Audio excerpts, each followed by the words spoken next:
Bonjour à tous, écoutez, on est ensemble dans un décor un peu différent d'habitude.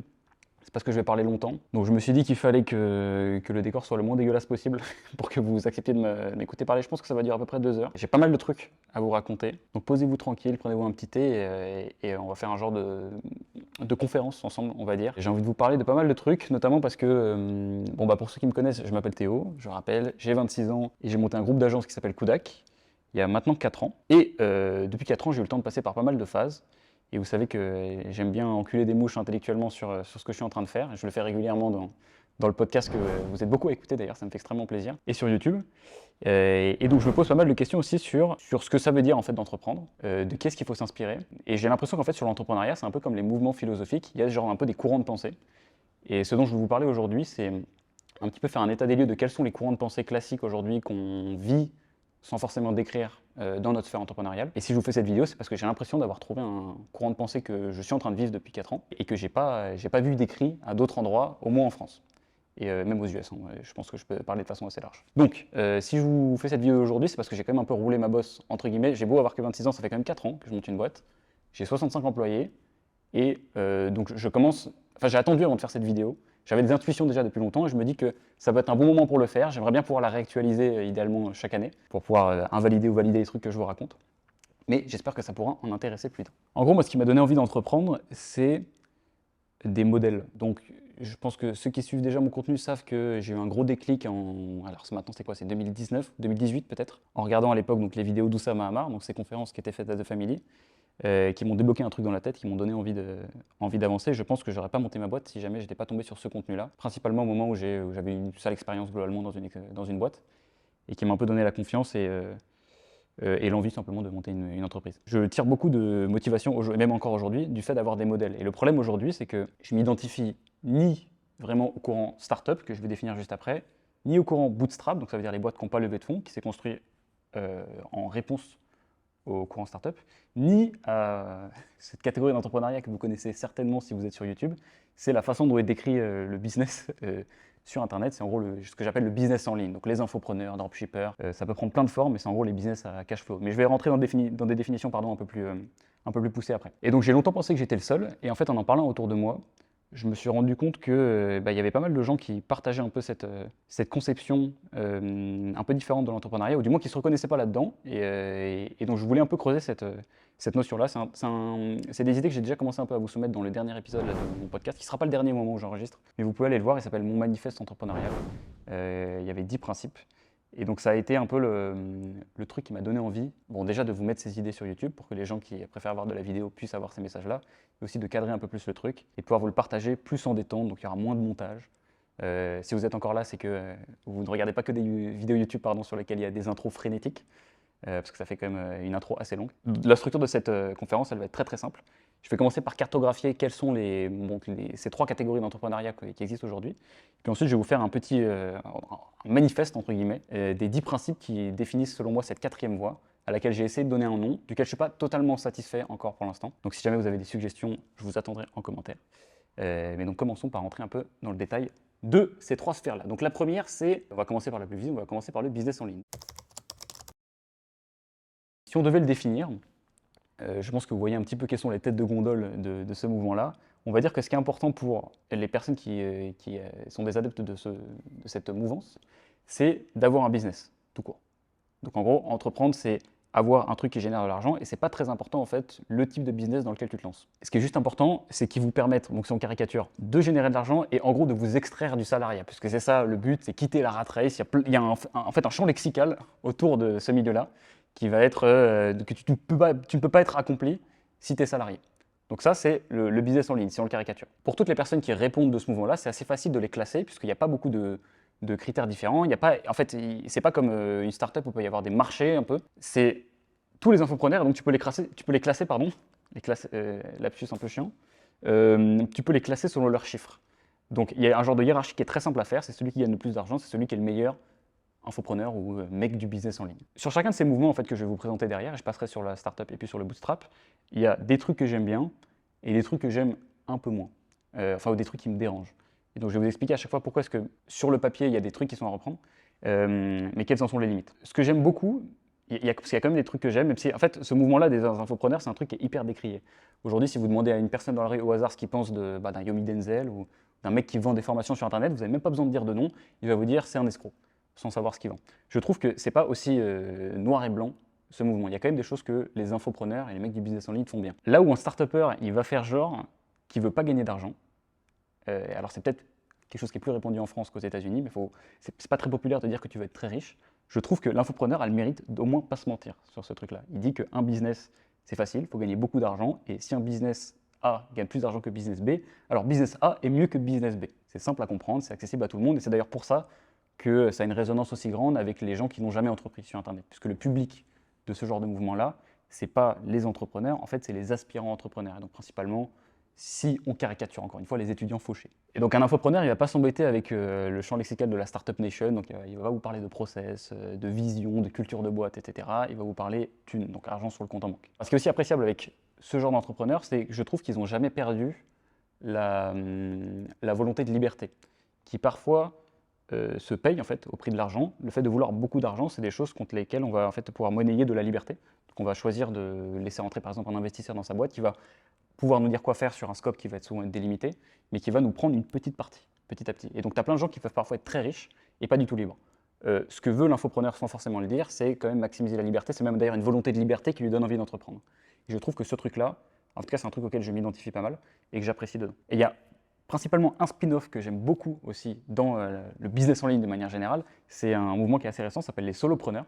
Je trouve ça assez cool parce que ils arrivent à réintroduire des mécanismes de scale personnel, donc le fait de vouloir faire grossir son activité, tout en se disant que tu ne mesures pas la réussite d'un business à son nombre d'employés. Donc c'est des gens qui vont essayer de se scaler d'abord eux-mêmes. Donc c'est des gens qui sont souvent des digital nomades et qui sont en fait des freelance plus plus. Bon maintenant, il faut être honnête, donc ça c'est les points positifs, mais il y a quand même pas mal de choses qui, j'imagine un peu comme vous, me dérangent dans ce mouvement et qui fait que j'arrive pas totalement à m'y identifier. La première chose, c'est que cette optimisation financière, malheureusement, elle est sans contrainte. C'est-à-dire que c'est l'argent qui prime, coûte que coûte. Et ça se voit d'ailleurs géographiquement. En fait, c'est pas très important où habite un infopreneur, du moment qu'il habite à l'endroit qui va lui permettre de gagner le plus d'argent. Et c'est pour ça qu'il y en a autant qui habitent à Dubaï. C'est parce que pour eux, c'est la métrique principale qu'il faut optimiser dans un business. Et malheureusement, bon, à titre personnel, je ne sais pas si vous partagez ça avec moi, mais je me vois mal m'épanouir dans ce genre de réflexion-là. La seconde chose qui me dérange, c'est que je lis dans beaucoup des situations infopreneuriales pas mal d'opportunisme. En gros, ça découle exactement de la même idée. Ça veut dire que ce qui est important, c'est pas d'avoir un business qui nous correspond, c'est d'avoir un business qui marche.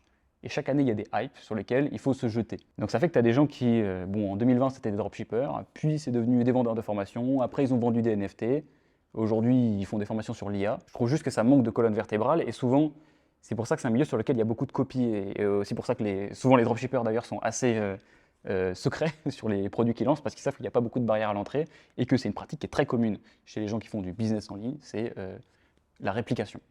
Très simple. Ensuite, le troisième problème que j'ai, c'est que c'est des business qui ont beau générer beaucoup de cash flow, ce n'est pas des boîtes qui valent de l'argent. Ça veut dire que tous ces business-là, ils n'ont pas beaucoup de valeur en fait d'equity, ça veut dire la valeur des titres qui sont possédés dans cette entreprise. C'est des machines à cash, beaucoup de cash, mais à la fin, il ne reste pas grand-chose. C'est-à-dire que c'est un type d'entrepreneuriat dans lequel on ne privilégie pas la construction. Ce qui est important, c'est d'avoir quelque chose qui rapporte de l'argent. Et le jour où on arrête de s'occuper du business, bah, le truc ne vaut plus rien. Ce qui, encore une fois, je ne suis pas en train de poser un jugement moral là-dessus, juste de faire un constat. Bah, j'ai plutôt une philosophie de la construction, de faire un truc durable. Quatrième problème que j'ai, il est lié totalement au fait que ce soit une optimisation financière sans contrainte, c'est que c'est un mouvement qui montre profondément d'ambition qui est extra-monétaire. Il n'y a pas vraiment de volonté de révolutionner des marchés, d'innover. Alors aussi bullshit que ça soit, on en parlera juste après avec les startups, mais ce qui est important, c'est juste que ça gagne de l'argent, et il n'y a vraiment rien de plus. Personnellement, je sais, alors j'adore l'argent, hein, ne vous méprenez pas, mais j'ai du mal à en faire une raison pour me lever le matin. Et je me rends compte que c'est une position évidemment très privilégiée, hein.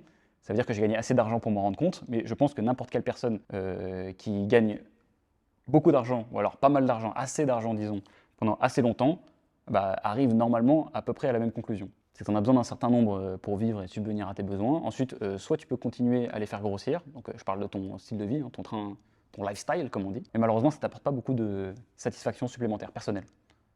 En gros, l'épanouissement. Et dernière chose qui me dérange, c'est que j'ai l'impression que c'est profondément un type d'entrepreneuriat qui est solitaire. Et c'est lié à la façon dont c'est construit. En fait, quand tu veux maximiser tes cash flows, il faut raser le plus possible tous les coûts. Donc les avoir le plus bas possible.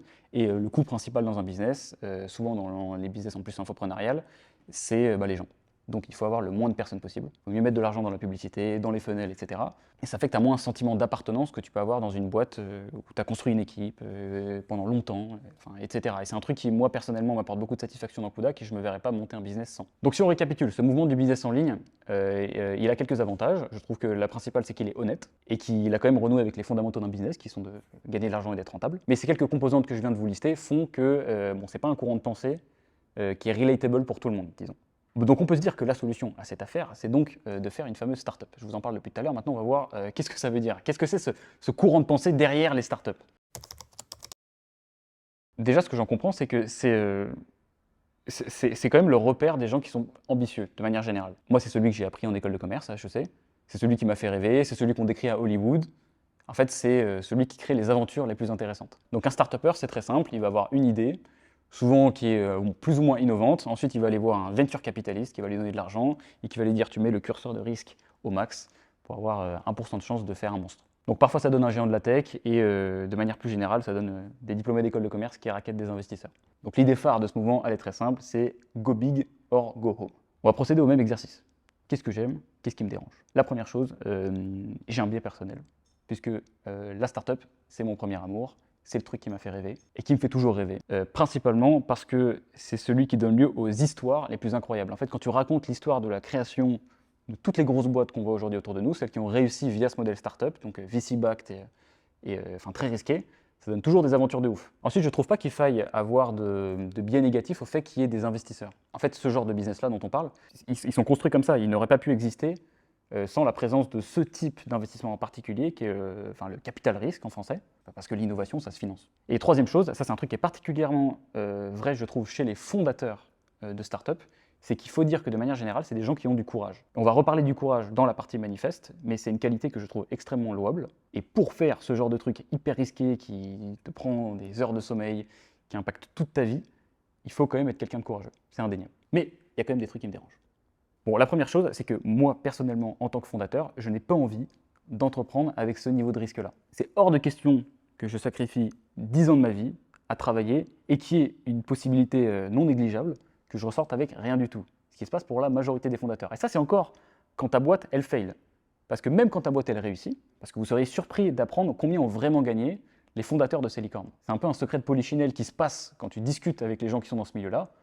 Tu te rends compte qu'avoir des gens qui ont gagné vraiment plus que 5 millions d'euros sur un exit, donc net après impôt, c'est extrêmement, extrêmement, extrêmement rare. C'est principalement dû au fait qu'il y a un certain nombre de clauses qui sont dans les packs d'associés qui vont d'abord favoriser les VC et pas forcément les fondateurs. Donc en gros, quand tu es un start-upper, il faut bien comprendre que tu es le ticket numéro 47 d'un VC. C'est tout. Seconde chose, cette relation de fondateur à investisseur, elle est parfois un peu gênante et c'est les histoires un petit peu les plus sordides qu'on entend, dans le sens où tu peux te faire pourrir ton aventure entrepreneuriale par quelqu'un qui te casse les couilles. Parce que tu lui donnes du pouvoir quand même. Et comme il t'a donné de l'argent, il est en droit totalement d'exiger d'avoir un regard sur tes décisions, voire de pouvoir t'en imposer. C'est normal. Bien, ce truc-là, ça se paye au prix, vous l'avez compris, de la liberté. Ça, c'est un truc qui me dérange personnellement. Troisième chose, alors ça, c'est un truc qui est foncièrement personnel. J'ai beaucoup de problèmes avec la notion d'entreprendre avec une date de fin. Je vois pas l'entrepreneuriat comme un moyen. Vous savez, c'est toutes ces notions de gens qui montent des boîtes et qui vous disent je monte une boîte pour la revendre à Carrefour, mes couilles, insérer n'importe quelle grosse boîte qui va pouvoir te racheter avec un gros chèque. J'ai beaucoup de mal au fait de voir l'entrepreneuriat comme un moyen pur, c'est-à-dire tu fais quelque chose dans le but d'arrêter. Ça, c'est un truc qui est très étrange et en fait, quand tu le prends au pied de la lettre, ça semble pas être une voie qui peut rendre très heureux quelqu'un. C'est quand même assez étrange de se dire, je vais commencer ça, mais dans le but d'arrêter. Parce qu'en plus, cet événement d'exit à la fin, il est très rare. Donc la plupart du temps, c'est des aventures qui sont très intenses, très prenantes pour les fondateurs de start-up, et qui aboutissent avec rien du tout. Et donc dans ce cas-là, il te reste quoi? Il te reste l'aventure que tu as vécue. Si tu as niqué ta santé, tu n'as plus de potes, tu as niqué ta relation, etc., tu as tout perdu. Et la quatrième et dernière chose, c'est la fameuse condescendance du start-upper envers tous les autres types d'entrepreneuriat, et particulièrement celui dont je vous parlais avant. Vous pouvez aller crier le nom de certains infopreneurs dans Station F, et je pense que vous vous rendrez compte quel est l'avis de l'opinion sur ces personnes-là. Alors il y a certainement des arguments qu'on doit partager, mais je soupçonne que ce soit parce qu'en fait les infopreneurs gagnent beaucoup plus d'argent que les start-upers, donc il y a un petit peu de haine personnelle. Mais bon, je sais pas, hypothèse. On peut se dire que dans ce cas-là, la troisième voie, c'est quoi? On va rester un petit peu sur l'univers startup, on va monter un truc ambitieux, mais on va pas lever de fonds. Si on retire les invests, on retire tous les éléments négatifs, non? C'est là où intervient le fameux bootstrap.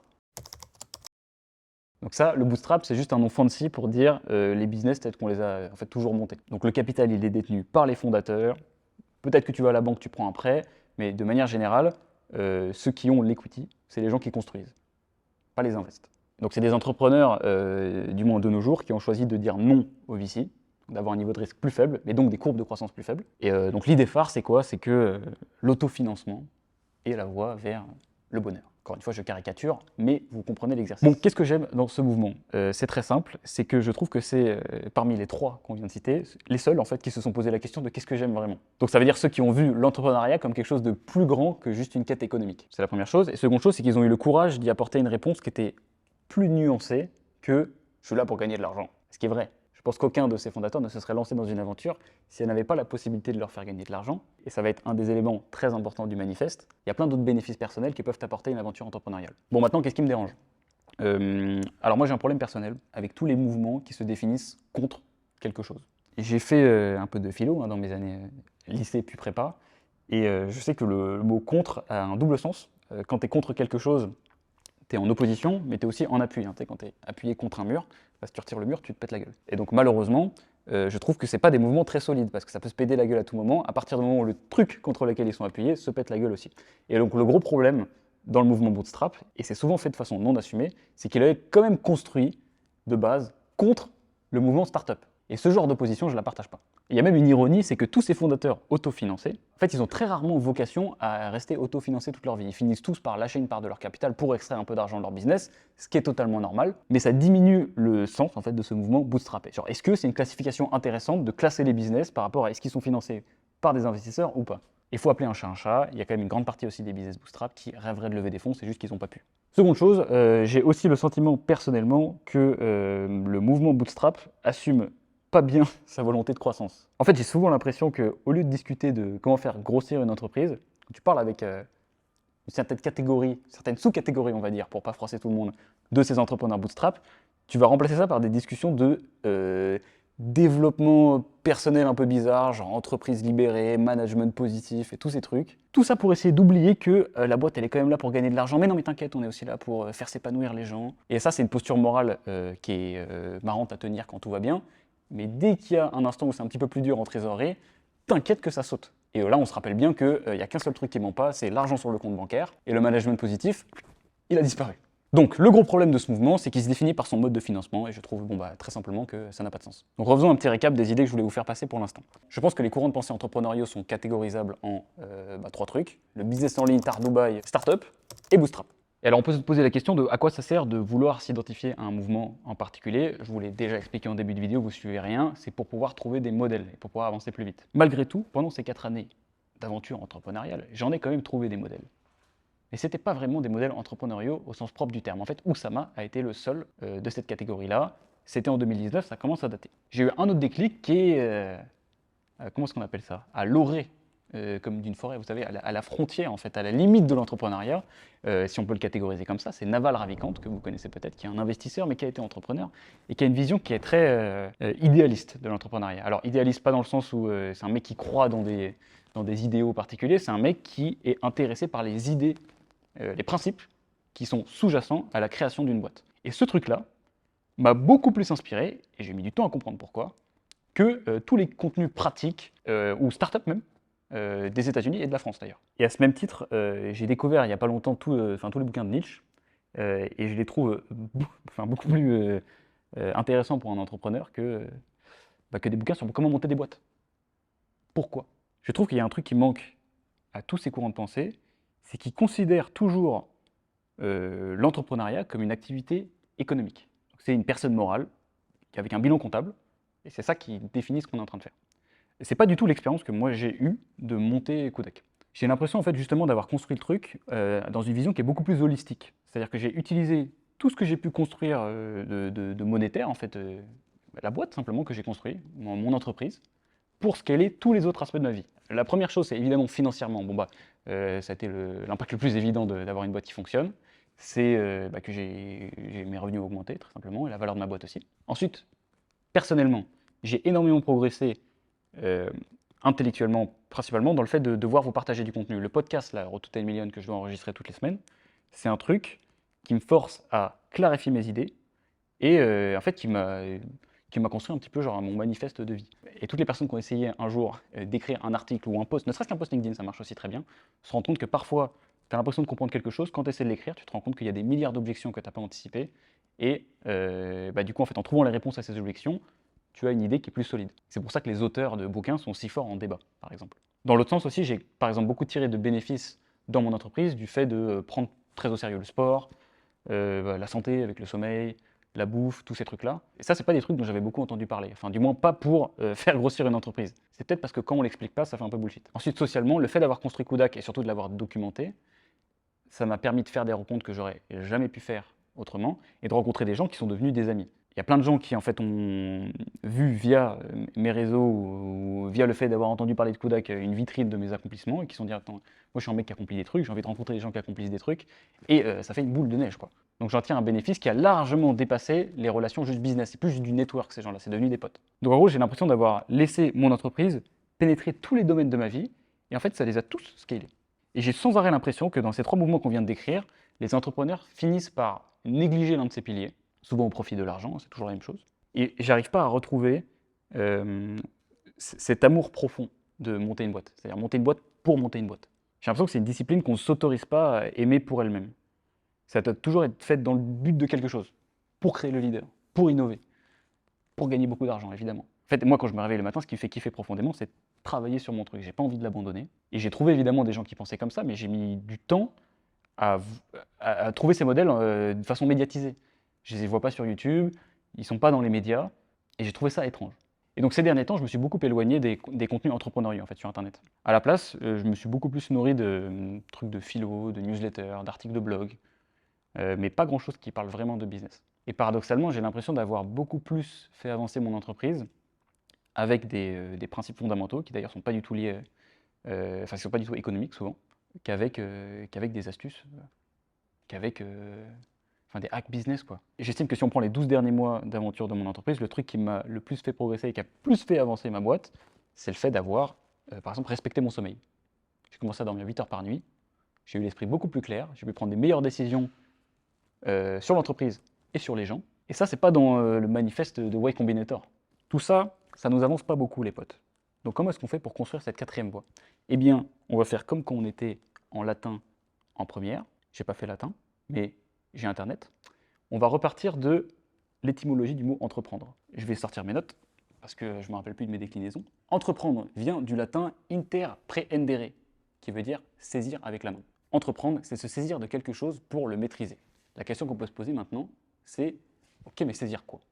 Et pourquoi est-ce qu'on parle d'entrepreneuriat? Eh bien, c'est là où j'ai connecté les points, les potes. Je me suis rendu compte que c'était très rare d'essayer de progresser personnellement, donc d'être entreprenant, et de ne pas arriver à l'entrepreneuriat. Parce que ce que tu cherches profondément à maîtriser via l'entrepreneuriat, c'est toi-même. Et pour moi, c'est ça la 4e voie.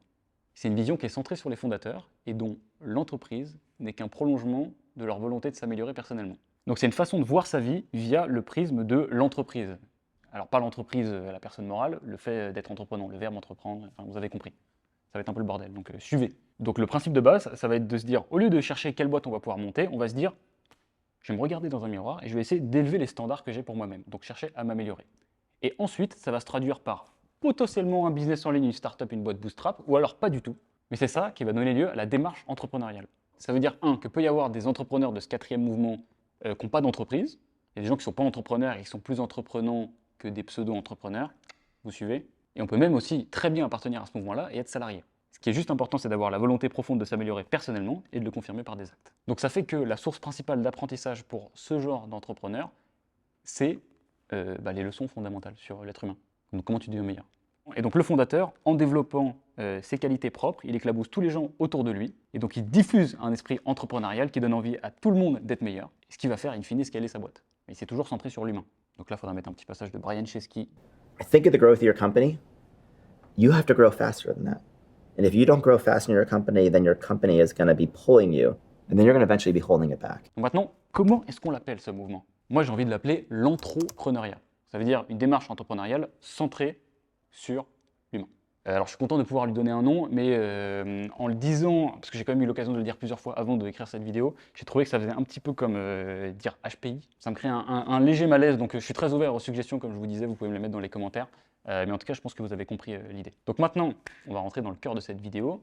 Il est temps. Je vais vous partager 10 principes que j'estime être la manifestation de ce que c'est qu'être un entrepreneur. Alors les amis, petite pause, parce que vous vous doutez bien que si aujourd'hui je suis dans un cadre aussi idyllique, comme on dit, c'est clairement pas moi qui l'ai installé tout seul. Pour cet épisode, j'ai cherché dans mon annuaire les personnes les plus compétentes que j'avais. Je savais que je voulais un rendu visuel excellent, et donc c'est allé très très vite. J'ai pris le meilleur des meilleurs, j'ai pris David Tran.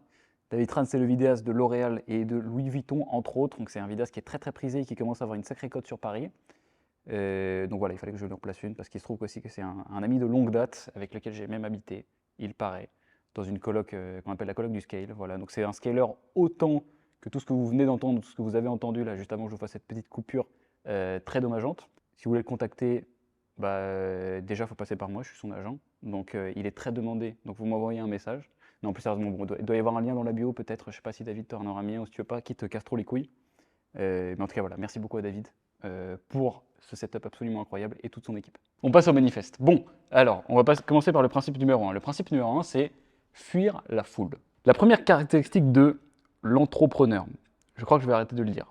Déjà parce que c'est compliqué à différencier vocalement de entrepreneur. Entrepreneur, entrepreneur, vous n'avez pas entendu la différence. Parce qu'après, je vais devoir faire tout le lexique une entreprise. Donc, la première caractéristique de ce nouveau type d'entrepreneur, c'est que tu ne peux pas en fait avoir cette vision qui est centrée sur toi-même et être quelqu'un de grégaire. Il faut bien comprendre en fait sur le average Joe, c'est que le mec moyen, il n'est pas du tout entreprenant de base. Il est très très très peu entreprenant. C'est-à-dire qu'il ne maîtrise rien du tout. Il a envie de maîtriser rien du tout. En fait, si tu t'es pas posé la question de quoi tu avais envie profondément, eh bien tu finis comme la majorité des gens à vivre une vie très bien, mais une vie par défaut, qui t'a été imposée par des gens qui eux se sont posé cette question-là. Ça veut dire que nécessairement, si tu veux appartenir à ce genre de mouvement-là, ou du moins penser comme ça, tu ne peux pas te benchmarker sur la moyenne. Et tu peux même pas te benchmarker en fait sur la moyenne du mec qui monte un truc. Ça veut dire que tu dois apprendre en fait à pas regarder les autres pour savoir s'il faut ou pas faire quelque chose. Et alors ça peut paraître très con, hein, comme c'est dit comme ça sur le papier, mais ce qui est très dur, c'est de l'appliquer vraiment. J'aime beaucoup Naval qui disait que, alors comment est-ce qu'on dit ça? Les groupes cherchent le consensus et les individus cherchent la vérité. Malheureusement, il n'y a pas d'entrepreneuriat dans le consensus, hein, c'est justement l'inverse, hein, c'est le fait d'être tiré vers des extrêmes, des trucs qui ne sont pas partagés par beaucoup de gens. Et donc ça veut dire que tu ne peux pas regarder la masse pour savoir si, bon bah t'as raison. Donc ce qu'il va falloir apprendre à faire pour justement réussir à se tirer de la foule, c'est de tirer ses feedbacks du réel. Donc pas tirer ses feedbacks des gens, de la validation d'autres personnes, mais de est-ce que ça marche. Et c'est radicalement différent. Parce que tu vas justement pouvoir trouver plein de trucs qui fonctionnent et qui sont à contre-courant de la doxa, donc le truc assez classique. Donc en gros la pensée qui est partagée par tout le monde. Donc je voulais vous partager quelques petits principes que j'ai trouvé très utiles pour lire les gens et lire la foule. La première, c'est que en anglais ils disent actions speak louder than words. En français ça donne tes actions parlent si fort que je n'entends pas ce que tu dis. Bon bah là c'est un prisme très simple, hein, c'est quelque chose qui est assez régulier, c'est les doubles discours, c'est quelqu'un qui vous dit qu'il est A mais qui en fait fait l'inverse de A. On est dans une doctrine qui prône le feedback du réel, donc il va falloir prendre ce que fait la personne. C'est-à-dire si une personne vous dit je suis quelqu'un de très gentil, et vous la voyez en effet très gentille au travail, mais que derrière quand vous allez au resto, elle parle mal au serveur, bon bah c'est pas une personne très gentille. Ensuite une autre façon de lire les gens, ça va être de les lire via leurs incentives. Et donc ce qui va vous rappeler toujours et vous emmener vers la même conclusion, c'est que eh bien, les individus défendent leurs intérêts d'individus et pas ceux des autres. Numéro 3, un truc très important pour appréhender la foule, c'est de bien se rappeler que nous sommes avant tout des êtres de décision émotionnelle. Enfin, je pense qu'on a tous eu l'occasion de l'expérimenter, principalement dans l'enfance, ou du moins moi. C'est quand tu veux demander tu sais, à tes parents si tu peux aller dormir chez ton pote, tu vas attendre tu vas attendre que ce soit le bon moment. Peut-être tu vas faire en sorte qu'il soit passé un truc bien avant. En tout cas, tu vas certainement pas leur demander après t'être engueulé avec eux. Et pourtant, c'est la même décision que tu peux poser à deux moments différents. Il y aura un oui, un non. Et donc ça, tu le comprends depuis le plus jeune âge. Et ça, un entrepreneur, il est obligé de le prendre pour lire la foule. Ça veut dire que parfois, il peut proposer à la foule un produit qui rationnellement est le meilleur, mais qui émotionnellement ne va pas du tout lui plaire. C'est pour ça que c'est pas toujours le meilleur produit en entrepreneuriat qui gagne. Dernière notion que je trouvais très intéressante, c'est que quitter la foule, ça veut dire apprendre à tricher. Donc nécessairement, la foule, elle a ses règles. Si tu veux être en dehors de la foule, eh bien, il faut commencer par briser les règles de la foule et découvrir qu'il y a un autre type de règles qu'on n'a pas le droit de briser, c'est l'éthique personnelle. Donc, en gros, ça veut dire ton système de valeurs auquel tu dois te fier juste parce qu'il est important pour toi et parfois il peut être un tout petit peu différent des règles qui sont établies pour la foule. Je vais m'expliquer, vous donner un exemple très simple. Imaginez que vous êtes au milieu de la campagne. arrêté à un feu rouge, il n'y a pas une bagnole autour de vous, il est 3 h du matin, est-ce que vous attendez au feu rouge ou est-ce que vous passez? Eh bien, je pense qu'il y a 2 catégories de personnes et que c'est une façon très intéressante de séparer et d'analyser les comportements humains. Il y a ceux qui vont passer le feu rouge et ceux qui vont attendre. Eh bien, je pense que l'entrepreneur est plutôt celui qui va griller le feu rouge. Donc ça implique de développer une certaine indépendance d'esprit que j'ai pas trouvé mieux expliqué que dans cet article de Paul Graham, que je vous mettrai en lien en description, qui s'appelle How to Develop Independent Mindedness, très dur à dire en anglais. Par contre, vraiment l'article est super, et parce que lui c'est un penseur assez non conventionnel, et il donne un petit tuto aussi sur comment les identifier. C'est très lié à la notion d'agence, que vous pouvez retrouver. Les Américains parlent beaucoup de high agency people. Je vous invite à regarder sur internet ce que ça veut dire. Voilà, donc maintenant je voulais vous parler, avant de passer au principe suivant, de 3 écueils, 3 fautes à ne pas faire quand vous voulez fuir la foule.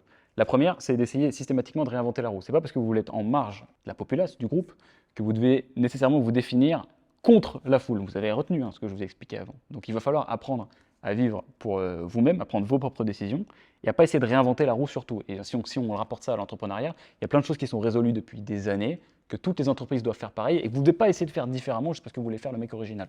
Toutes les boîtes, elles doivent faire un plan de trésorerie, toutes les boîtes, elles doivent faire un business plan. Être entrepreneur, c'est faire comme tout le monde, sauf quand tout le monde a tort, pour faire simple. Numéro 2, il ne faut pas non plus essayer de faire l'adolescent rebelle, donc ça c'est très lié à ce que je vous racontais avant, ne vous définissez surtout pas contre quelque chose comme un adolescent se définit contre ses parents.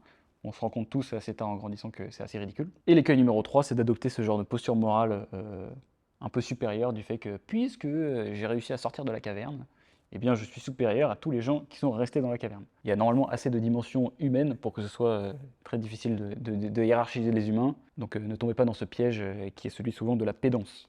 Principe numéro 2, c'est un de mes préférés, c'est l'égoïsme altruiste. Donc, en gros, il y a quelques temps, j'avais fait un post sur LinkedIn dans lequel je développais une idée qui était que pour être un bon manager, il fallait être sans pitié. Alors c'était un peu une accroche putaclic, évidemment, mais l'idée c'était surtout de dire que le sentiment de pitié, il n'a rien à faire dans une relation de manager à manager. Parce que pour le manager, c'est un truc qui amène à prendre des mauvaises décisions. Quand tu as pitié de quelqu'un, souvent tu ne vas pas prendre la décision qui est juste businessment parlant. Et pour la personne qui reçoit la pitié, tu penses que tu lui rends un service, mais c'est en fait assez humiliant de recevoir la pitié de quelqu'un. Donc ça c'est juste un exemple du fait que parfois, penser à soi, c'est une très bonne façon de penser aux autres. Donc on va revenir sur cette notion de base qui est que entreprendre, c'est se saisir de quelque chose, être en maîtrise d'un truc. Donc ce qu'il faut bien comprendre, c'est que tu ne peux pas à la fois être en maîtrise d'un truc et être maîtrisé par quelque chose. Comme quand tu es à dos de cheval, soit c'est toi qui maîtrises le cheval, soit c'est le cheval qui te maîtrise. Il y a rarement d'entre-deux. Et donc ça veut dire que pour être maître de son environnement, donc être profondément altruiste, donc avoir un impact positif sur les autres, je ne sais pas si le mot altruiste c'est le plus adapté, il faut d'abord être en maîtrise de soi-même. Et ça c'est une valeur que j'estime être fondamentale dans la façon de voir son aventure entrepreneuriale. Et donc, en ce sens, je partage un peu la vision faut prendre des douches froides et tout, etc., du mouvement entrepreneurial, parce que ça n'a jamais fait de mal à personne de prendre une douche froide. C'est sûr qu'en tout cas, tu ne fais pas de mal à quelqu'un en lui imposant ça. Et à la limite, ce qui risque de se passer, c'est plutôt qu'il va un peu prendre contrôle sur le fait d'accepter la souffrance et de s'en servir comme un truc qu'il va pouvoir généraliser derrière dans une aventure entrepreneuriale. La théorie et l'explication derrière ce principe numéro 2, c'est que le but, c'est de te recentrer sur soi-même, dans le but d'illuminer les autres. Et j'avais été très marqué par une citation que j'avais lue, je ne sais plus où d'ailleurs, je suis très très nul pour me rappeler de ceux qui ont écrit les citations que je vous donne à chaque fois dans le podcast, c'est « On ne nourrit pas quelqu'un avec le contenu de sa coupe, mais avec ce qui en déborde ». Donc ça veut dire que la première étape pour avoir quelque chose à donner à quelqu'un, c'est qu'il faut avoir plein de choses dans sa coupe pour pouvoir donner à boire à tout le monde. Ça, c'est profondément une façon d'être altruiste. Donc une des personnes qui m'a fait avoir un déclic aussi sur cette notion d'avoir, principalement en fait sur l'idée d'avoir des standards pour soi-même, c'est Ismail Ouslimani, que vous connaissez peut-être sous le nom du Raptor, que j'ai commencé à apprécier via son podcast, qui s'appelle 10 000 pas, dans lequel l'idée principale qui en ressort, c'est soyez plus exigeant avec vous-même. Ça peut paraître tout con sur le papier, mais en fait, c'est une des clés de voûte de toute cette théorie que je suis en train de vous proposer là. Parce que ça fait extrêmement écho à ce que je voyais beaucoup sur LinkedIn. Vous savez, tous ces entrepreneurs, enfin plutôt d'ailleurs des freelances, qui vous disent moi mon prix c'est 500 € de l'heure. En fait, je trouve que la question qui serait intéressante de leur poser, c'est justement l'inverse. Genre, c'est quoi le prix le plus bas que tu te sois fait payer pour 1 heure de ton travail? En gros, ça veut dire ça coûte combien de te faire baisser ton froc. En anglais, c'est how cheap you are. Donc combien ça coûte de s'offrir tes services. Et c'est ça le vrai prix de toi. Donc c'est exactement la même chose avec les standards. Ce qui est intéressant, c'est pas ce à quoi tu aspires, c'est qu'est-ce que tu acceptes pour toi-même. Est-ce que tu acceptes d'être en mauvaise santé? Est-ce que tu acceptes de mal dormir? Est-ce que tu acceptes de mal manger? Et tous ces trucs-là ont une incidence drastique sur tous les autres pans de sa vie. Et ce qui est génial, c'est que ça peut se lire en quelques secondes chez les gens. Par exemple, quelqu'un qui prend soin de lui, donc qui va beaucoup à la salle de sport, c'est un truc qui se lit dans sa carrure. Quelqu'un qui est en bonne santé, qui dort bien, c'est quelqu'un qui souvent va être un peu plus solaire que les autres. Et c'est des choses qui vont inspirer les gens. C'est comme quand quelqu'un te donne ou est sympa avec toi, bah, ça te donne envie d'être sympa avec les autres. C'est génial. Donc ça illumine, ça se transmet de proche en proche. Donc ce qui est clé dans ce principe numéro 2, c'est d'apprendre l'intégrité. Donc l'intégrité, ça veut dire le fait d'avoir un souci personnel du fait d'être cohérent avec ses valeurs. Ça veut dire que tu vas chercher à développer des qualités ou des valeurs pour toi-même. Moi, j'ai beaucoup d'admiration pour tous les gens qui refusent, par exemple, de dire du mal des gens dans leur dos. Même quand ils savent que la personne n'en entendra jamais parler. Ça, pour moi, c'est un exemple très profond d'intégrité. Donc, toutes les compétences que tu développes, en fait, de base, ça va être pour les offrir aux autres. Et c'est en ce sens-là que je parle d'égoïsme altruiste. C'est parce que c'est un point qui est très important et qui est très différent en fait de l'égoïsme dont fait preuve le mec qui fait du business en ligne et qui veut juste scaler ses revenus. Et donc sur ce sujet-là, ce qu'il va falloir essayer de faire, c'est d'essayer de progresser comme dans un jeu vidéo. Ce qui est stylé avec le jeu vidéo, c'est que ça retire l'ego. Donc en fait, tu te vois comme un personnage, donc tu développes tes compétences. C'est pas grave si tu perds contre un boss, tu vas pouvoir le réaffronter. Et je trouve cette métaphore très parlante, d'essayer de se scale soi-même, c'est-à-dire de monter en niveau. Et donc forcément, quand tu vas donc, développer cet égoïsme, dans le but de l'offrir aux autres, toujours je le rappelle, il va falloir apprendre à gérer la solitude. Et donc ça veut dire apprendre déjà à être bien avec soi-même. Et donc c'est un pan très important de l'entrepreneuriat, c'est que souvent c'est un truc qui se découvre tout seul, parce qu'à la base ça part d'une démarche qui est solitaire. Et donc à la fin, in fine, si tu fais bien tout ce processus-là de scaling personnel, comme on peut le rappeler, comme on peut le caricaturer aussi, c'est ça qui va construire la confiance en soi. Alors j'aime aussi beaucoup la définition de la confiance en soi par Naval, qui dit que c'est la réputation que tu as envers toi-même. Je trouve ça sans équivoque, extrêmement simple. Et c'est aussi simple que de se dire en qui est-ce que tu aurais confiance. Est-ce que si tu donnais rendez-vous à quelqu'un 3 fois à un endroit et il ne vient pas, est-ce que tu aurais confiance en lui? Bon, bah, c'est très simple. C'est exactement la même chose avec la confiance en soi. Ça fait 3 fois que tu dis que tu vas aller à la salle et que tu ne vas pas. Bon, bah, tu n'as aucune raison en fait, d'avoir confiance en toi. Donc où est-ce que je veux en venir avec tout ça? C'est que l'entrepreneur, c'est d'abord une personne qui cherche à se scaler soi-même. Et il compte sur ce scaling personnel pour scaler sa boîte. Principe numéro 3, pactiser avec le démon. Donc il y a une super citation que j'ai vue la semaine dernière et que je voulais vous partager, qui dit « Use your dark side to make something bright ». Alors encore une fois, je suis désolé, je devrais l'attribuer à la personne qui l'a dite, d'autant plus que je la trouve géniale. Donc en gros, ce qu'il faut bien comprendre, c'est que vos défauts sont beaucoup plus solides que vos qualités.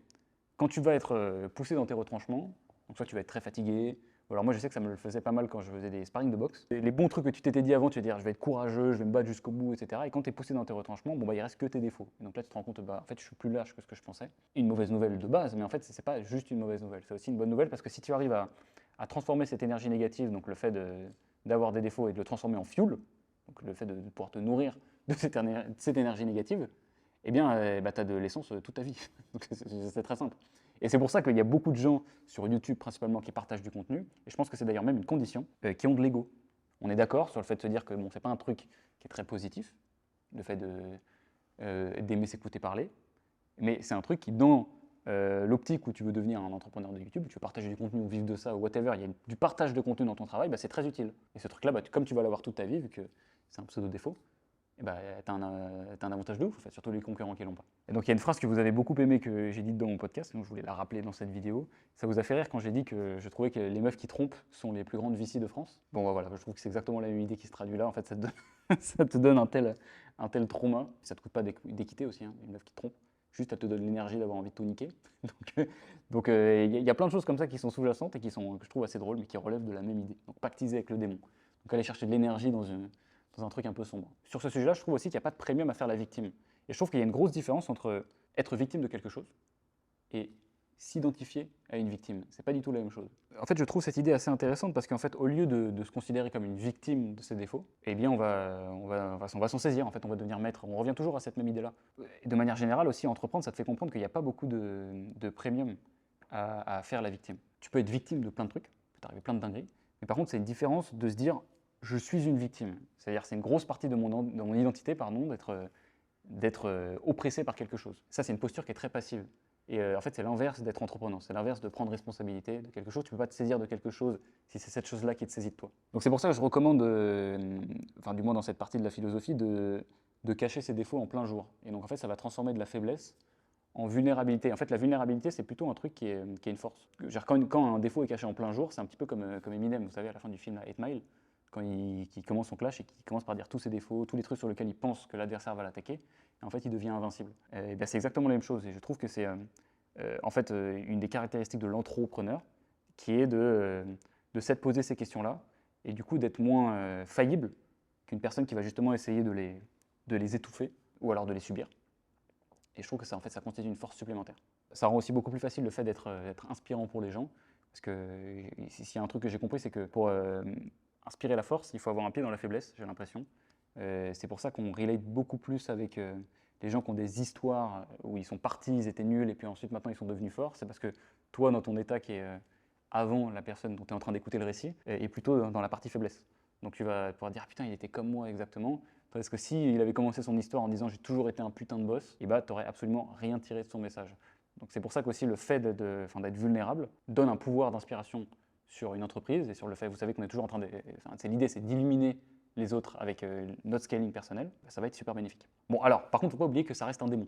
Donc avec les démons, il faut faire attention. Et le gros problème de ce truc et du fait de pactiser avec le démon, c'est qu'il ne faut pas pactiser trop longtemps avec le démon. Donc il faut utiliser cette motivation du début et pas rester vindicatif trop longtemps. Donc au début, par exemple, tu peux te construire contre. Je trouve que ça fine. Et je vous en ai parlé juste avant, il ne faut juste pas avoir un mouvement qui est constitué en opposition à quelqu'un, pour buter quelqu'un.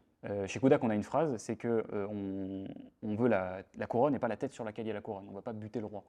Et donc, ce qui est important, c'est d'utiliser cette énergie un peu noire là, pour ensuite trouver une motivation plus saine. Et donc, c'est ça que je suis en train d'essayer de vous proposer. Je trouve que l'entrepreneuriat, justement, c'est une motivation qui est très saine. On remplace le fait de ne pas se sentir assez, le fait de vouloir élever ses standards et de se sentir en dessous, par le fait d'essayer d'aller chercher quelque chose, d'essayer de devenir meilleur. Et ce truc-là est beaucoup plus louable. Et c'est ça qui fait que tu peux tenir une aventure en ayant eu un truc très, très négatif, très profond, très sombre au tout début. Principe numéro 4, lire les astérisques. Alors les astérisques, c'est quoi? Vous savez, c'est les petites étoiles en bas des contrats. Donc je mets ce principe-là pour illustrer l'idée qu'il ne faut pas signer des contrats de merde. Alors le contrat, c'est pas juste au sens physique du terme, c'est plutôt au sens métaphorique. Il y a plein de contrats qu'on passe sans arrêt. Et là-dessus, beaucoup de gens font des erreurs, principalement quand d'un côté, ce qui est échangé dans le contrat, c'est de l'argent. Je vais vous dire quelque chose que vous n'allez probablement pas croire. Il n'y a aucun fondateur qui est heureux après avoir vendu sa boîte. Enfin, qui est plus heureux après avoir vendu sa boîte que quand il avait sa boîte. Et je le tiens de différentes sources. La première, c'est que mon père a vendu une boîte, donc je suis capable de le voir, ce truc-là. Bon, évidemment, je ne le croyais pas quand il me l'a dit. Je me suis dit, putain, c'est vraiment un réflexe de gens qui a pris plein d'argent et qui dit non, mais tu sais, l'argent, ça fait pas le bonheur, etc. C'est toujours des gens riches qui disent ça. Et donc, forcément, je ne l'ai pas cru. Je lui ai dit que je préférais en faire l'expérience personnelle. Et puis après, au fur et à mesure que j'ai rencontré plein d'entrepreneurs, donc via Kodak, parce que Kodak m'a permis de rencontrer des gens stylés, eh bien, on me l'a répété plusieurs fois, ce truc-là. J'ai vendu ma boîte, mais j'aurais pas dû. C'est très dithyrambique, c'est étonnamment en fait pas du tout nuancé. Il y a beaucoup plus de gens qui regrettent d'avoir vendu leur boîte, que de gens qui ne regrettent pas. Et donc ce truc-là, je pense que c'est précisément pour ça, c'est parce qu'ils sont gourés sur une ligne de contrat, ils ont pensé que l'argent valait plus que ce qu'ils avaient construit. Et ça a été leur erreur fondamentale. Donc c'est ok de pactiser avec le diable, mais ne vendez pas votre âme au diable. Et donc ça veut dire qu'en fait, il faut comprendre que dans chacun des contrats, ce qui est échangé, c'est pas juste, pour reprendre cet exemple, par exemple, une entreprise compte de l'argent, mais il y a plein de facteurs, il y a plein de dimensions pour analyser un contrat. Par exemple, on pourrait regarder le même contrat de vente d'une entreprise à l'aune de la liberté. Donc est-ce que ça me donne plus de liberté ou est-ce que ça m'en retire? Bon, ça m'en retire une partie.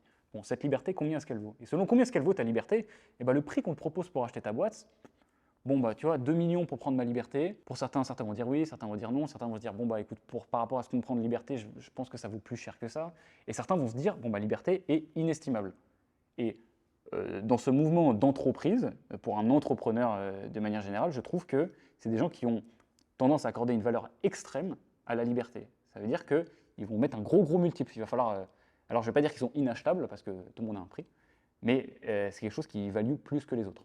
Et c'est aussi pour ça que ce n'est pas du tout intéressant de juger le contrat des autres avec les critères qu'on a utilisés pour juger notre propre contrat. Il y a des gens qui cherchent à maximiser la liberté, il y a des gens qui cherchent à maximiser l'argent, et c'est fine. Et en fait, les deux, là, quand ils vont regarder le contrat de l'autre, ils vont se dire, non mais t'es un bouffon. Et c'est parce qu'en fait, ils ne le regardent pas avec les mêmes yeux. Et ça me fait penser à un passage, je ne sais pas si j'arriverai à vous le retrouver, mais le rappeur 6ix9ine, avant d'être le snitch le plus connu de France, fait une très bonne explication de pourquoi est-ce qu'il s'appelait 6ix9ine. Vous savez, donc c'est celui qui a plein de tatouages sur la gueule, etc. Et en fait, à un moment, je crois que c'est un podcasteur, il écrit 6 sur une feuille, et il le pose sur la table, il lui dit qu'est-ce que tu lis? Et en fait le 6 retourné ça fait un 9, il dit je lis un 9. Et le mec dit non mais moi je lis un 6. Et après il retourne le truc, il dit qu'est-ce que tu lis? Un 6. Et là lui il lit un 9. Ça c'est la même chose, c'est en fait selon les lunettes que tu regardes, selon de quel côté de la table t'es, c'est le même contrat, il peut sembler teubé ou super intelligent. Et ce que je veux vous dire par ce principe de lire les astérisques, c'est faites vos choix en âme et conscience, et souvent j'ai l'impression que une des spécificités de ce que je suis en train de vous décrire, donc dans ce manifeste-là, c'est que c'est la liberté et le kiff, l'aventure même de manière plus générale, qui va déterminer si un contrat est bon ou pas bon. Et donc pour ça, c'est une invitation selon moi à être sage. Donc on dit d'une personne qu'elle est intelligente quand elle apprend de ses erreurs, on dit d'une personne qu'elle est sage quand elle apprend des erreurs des autres. Mais ça demande beaucoup de maturité que de réussir à accepter que il y a 10 personnes qui disent qu'après avoir vendu leur boîte, ils ne sont pas très heureux. Et si j'arrive à le considérer, et si j'étais pas obligé de me mettre dans cette situation-là pour l'accepter. Donc pour ça, un contrat, en fait, ça se lit comme le prisme de compétence d'un joueur à FIFA. Vous voyez, il y a de la vitesse, il y a la défense, il y a la frappe, il y a plein de choses. Et pour certains coachs, un joueur sera très bon, très utile dans une composition, et pour certains autres, ce sera le même joueur, mais il n'est pas du tout utile. C'est pour ça que personnellement, je vois très peu de scénarios, pour ne pas dire aucun, où j'irai habiter à Dubaï. C'est-à-dire que ce 0% d'impôt, il se fait au prix de m'imposer une géographie qui n'est pas du tout là où j'ai envie d'habiter. Ça me mettrait loin de ma famille, de mes amis, etc., de tout ce que j'ai construit. Donc ce truc-là, aujourd'hui, n'aura pas assez de valeur versus l'économie d'impôt que ça me permettrait d'avoir. Parce qu'il ne faut pas se mentir. Hein. C'est quand même pour ça que tout le monde va là-bas. Même s'ils essaient de vous faire croire que la vie y est très agréable. Ce qui est peut-être vrai aussi. Mais c'est pas pour ça qu'ils y vont. Principe numéro 5, croire utile. Alors il y a plusieurs définitions du mot croire. J'en ai noté 2. La première, c'est tenir quelque chose pour vrai, l'admettre comme une certitude, en être persuadé, convaincu. Et la seconde chose, c'est être persuadé de l'efficacité de quelque chose. Se fier à, sans rapporter à. Pourquoi est-ce que je vous ai écrit croire utile?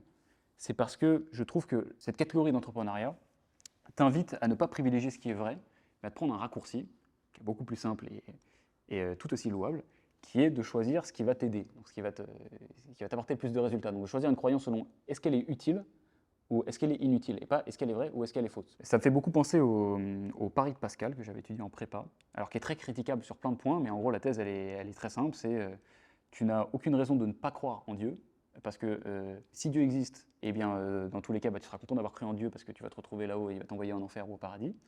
Et si Dieu n'existe pas, t'as rien perdu. Donc en fait, c'est win-win. C'est critiquable, mais par contre, c'est exactement la même chose avec une croyance. Si une croyance est utile et vraie, super, pas de raison de ne pas y croire. Mais si une croyance est utile et fausse, elle est quand même utile. Donc parfois, il y a plein de choses dont tu ne peux pas vérifier la véracité et que ça va quand même être utile de voir. Vous voyez en fait, depuis le début, j'évite à tout prix d'utiliser le mot bullshit, croyance limitante, mais c'est exactement à ça que ça fait référence. C'est-à-dire que parfois, il y a des trucs, tu n'as pas besoin de savoir si c'est vrai ou faux, tu as juste besoin de dire ça va m'aider. C'est pas parce que tu as confiance en toi que tu vas réussir, mais si tu n'as pas confiance en toi, c'est sûr que tu vas faillir. Que tu aies des raisons ou pas de croire l'un ou l'autre, il faut avoir confiance en toi, c'est tout. Être un entrepreneur, c'est admettre ce putain de dilemme. Arrêtez d'essayer de chercher la vérité. On n'est pas des philosophes, on n'est pas des scientifiques, on est entrepreneurs. Donc pour ça, il va falloir apprendre à choisir ses croyances. Et pour choisir ses croyances, il va falloir choisir ses maîtres, entre guillemets. Alors ne croyez pas, mesdames et messieurs, que vous n'êtes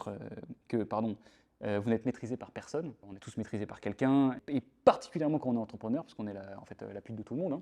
Hein. Finalement, on est l'esclave des clients, principalement, on est l'esclave du banquier, c'est nous qui portons la responsabilité. Il y a plein de choses. En fait, tu es beaucoup moins libre quand tu es entrepreneur, tu es beaucoup plus maîtrisé que quand tu ne l'es pas. Donc ma recommandation pour découvrir des croyances utiles, c'est de bien choisir ses maîtres. Alors moi, les maîtres que j'ai choisis depuis longtemps, ce sont les idées. Je suis devenu un expert à devenir extrêmement influençable, mais à m'inspirer des bonnes choses.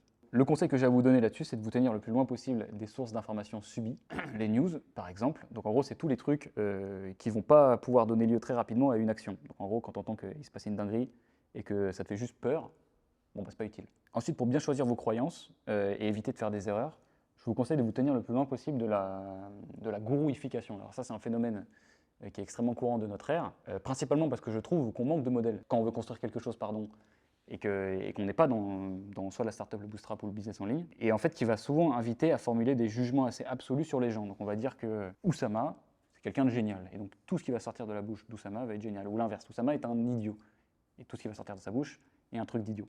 Ça, c'est un raisonnement qui est stérile, qui n'est pas très utile en fait. Donc on cherche à savoir est-ce qu'il a raison ou il a tort. Ce qui est beaucoup plus intéressant de faire, c'est d'essayer d'aller faire son marché, en fait, chez les qualités d'une personne, en fait, ses caractéristiques. Pour moi, par exemple, je vous disais, Oussama, c'est quelqu'un qui m'a donné envie d'entreprendre, donc je peux le prendre en référence pour quelqu'un d'entreprenant, très simplement, donc quelqu'un qui va me donner des bonnes idées sur comment agir.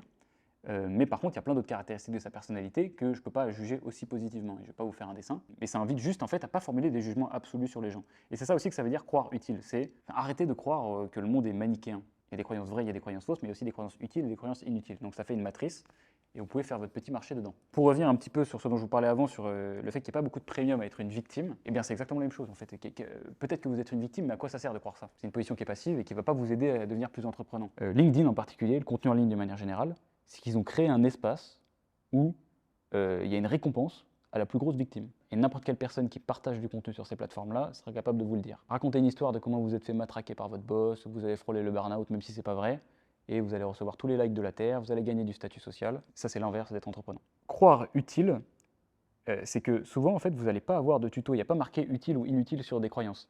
Il y a juste, selon les lunettes que vous allez mettre sur votre nez, donc souvent, nous, ça va être les lunettes de qu'est-ce qui me permet de scale personnellement, eh bien, vous allez pouvoir accepter ou rejeter des croyances. Donc, en fait, pour moi, c'est surtout une invitation à écouter son instinct, donc à remettre l'intuition un peu plus haut que la recherche de vérité. Je ne sais pas si vous avez fait cette expérience-là, mais moi je l'ai assez souvent, c'est que parfois quand il y a un truc qui me dérange, je sais que ça me dérange avant de savoir pourquoi ça me dérange. Donc quand tu es dans une discussion avec quelqu'un et qu'il t'envoie un contre-argument un peu bizarre, donc en gros je sais pas, tu vas par exemple faire une remontrance à quelqu'un ou critiquer quelque chose et il va te répondre « oui mais toi tu fais ça aussi ». Et sur le coup, dans un débat, en fait, comme si tu n'as jamais été confronté à cette situation-là, tu vas te dire « ah putain, oui, il a raison, j'ai fait ça et tout, etc. » Et moi, quand j'entends un truc comme ça, il y a un truc qui me dérange. Et en fait, ce qui me dérange fondamentalement, c'est que c'est hors sujet, en fait, ça n'a rien à voir avec ce que je suis en train de te dire. C'est pas parce que j'ai fait un truc il y a 3 ans que tu es en droit d'avoir œil pour œil, dent pour dent et de me refaire la même chose à ce moment-là. Pourquoi tu m'en as pas parlé? Enfin, bon bref, on peut rentrer dans des discussions morales sur qui a raison, qui a tort, mais en tout cas, c'est un truc qui doit allumer une petite alarme chez toi. Et en fait, il faut se servir, je trouve, de cette intuition-là, qui doit en fait devenir l'un des atouts les plus importants d'un entrepreneur. Un entrepreneur, c'est quelqu'un qui a un bon instinct. Principe numéro 6, ça ne marche que pour les autres. Dans ces 3 types d'entrepreneuriat dont je vous parlais avant, il y a un point commun, c'est qu'il y a un genre de déification de certaines idoles. Tu as l'impression que si tu dis à n'importe quel infopreneur que c'est Alex Hormozy qui a dit un truc, eh bien il va le faire. Donc en gros, Alex Hormozy dit mange ton caca, demain il va y avoir des vendeurs de merde à tous les coins de rue. Et c'est un truc qui est aussi très commun chez les startups, c'est qu'il y a un petit peu des gourous de la tech qui te disent bon bah écoute, les entreprises doivent fonctionner de cette manière, il faut avoir une culture de boîte, ce qui est important c'est tel truc, etc. Ça, il faut bien comprendre que quand tu es dans une démarche entrepreneuriale où ce que tu veux, c'est pas juste faire grossir ta boîte, mais t'accomplir toi-même, et ça change totalement les règles du jeu.